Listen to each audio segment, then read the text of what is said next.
The one Jesus loved had died and was buried. But at the words of the Christ, he came out of that tomb. We are told three important details. His hands were bound, his feet were bound, his face was covered. Immaculée Ilibagiza is a Rwandan woman of the Tutsi tribe who survived the terrible genocide in her country in 1994 by hiding out with 7 other women in a tiny bathroom 3 feet by 4 feet for 91 days. Locked in a tomb-like space smaller than the tomb of Lazarus, where it was impossible to sit or stand, for 3 months she heard the constant screams, as on the other side of the wall, over 1 million of her tribe were brutally murdered. She listened in terror as they searched for her. She realized that all of her family must have already perished. And for 3 months, her heart was filled not only with terror, but with unspeakable grief, bitterness, and anger. Then came the day when that door finally opened. Emaciated and half dead, she emerged like Lazarus from the tomb.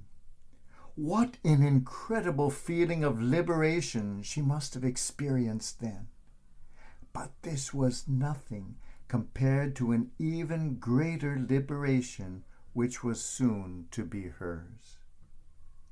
Upon learning that all her family had indeed been hacked to death with machetes, as had most of her tribe, she was filled with profound sadness, anger, and hatred.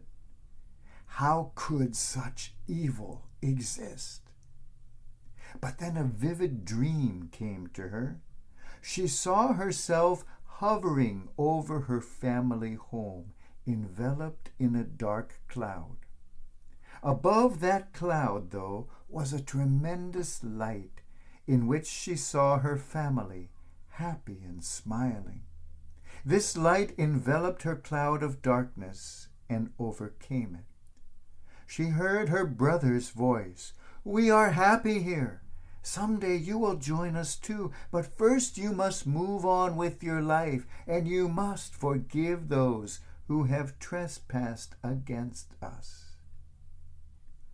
With that, all her grieving, bitterness, anger, and hatred was taken away, and she felt only love.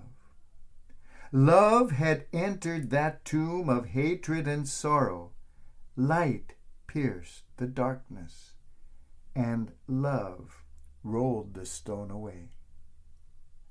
She went to the prison to visit the man who had killed her family and who had been trying to find and kill her too.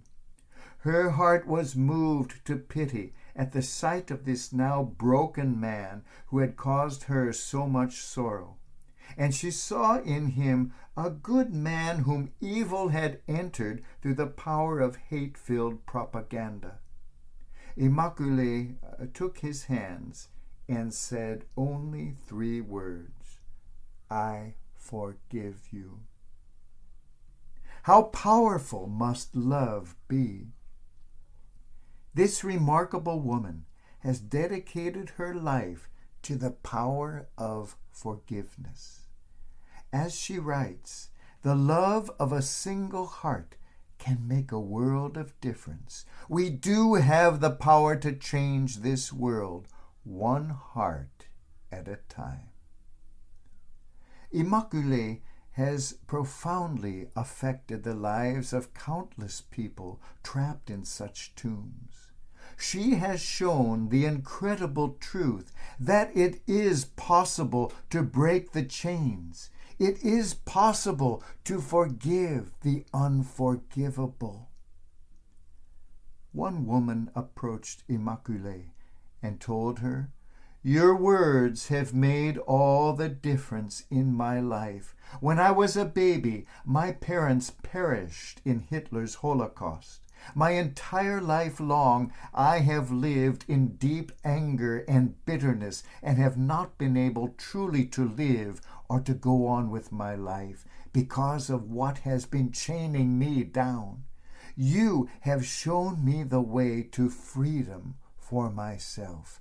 It is in forgiveness. All of us know what it is to be hurt by others, sometimes in very grievous ways. We all know the bitterness, the anger, the pain, and yes, sometimes the hatred that comes along with it.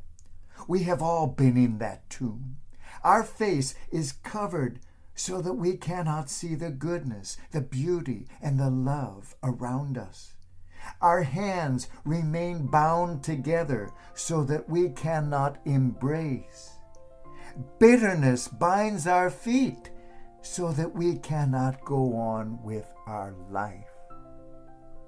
But piercing the despair of that dark tomb, the voice of the Christ is heard.